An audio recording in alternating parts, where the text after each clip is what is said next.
These adjustments that take place in the course of a series are one of the most fascinating things to follow in the course of a 7-game series.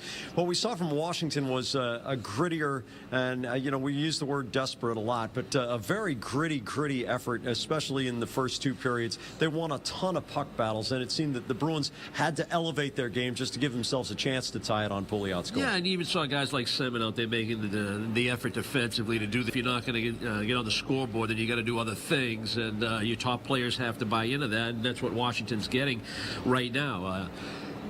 But what you have to do is you got to get more out of your top guys. It's that simple.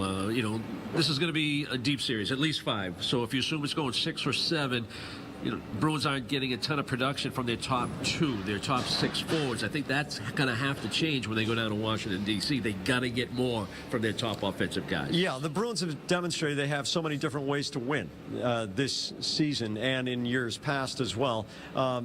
They haven't shown a lot of diversity against this Washington team, which is content to give up the front third of the ice when the Bruins clearly have possession, jam it into their own zone, and just basically say, all right, Braden Holtby, we're going to give you as good a look at one shot as you can, and then we're just going to get it the heck out of there.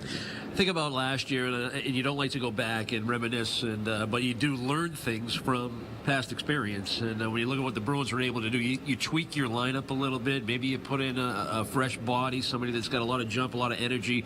Maybe that ignites what you're trying to do offensively. Maybe you switch a couple of the forwards around on your forward line combinations, but something's going to have to change. There's no panic, certainly. It's been a great series, the first 2 games, but you need a little bit more offensive attack, and how the Bruins go about those adjustments we will see on Monday. At this time a year ago, Tyler Seguin was a healthy scratch in the playoffs. A lot of people looked to Seguin to have the opportunity to become not just a star, but perhaps a superstar. So far in the first 2 games of the series, no production in terms of points, and he was not so effective today in a lot of puck battles along the boards. Yeah, well, he's not alone, and the Bruins can give more, especially their forward group. I like what the defense is doing. I like the back pressure by Boston. I like their gap control. They're limiting Washington to what they want to do offensively.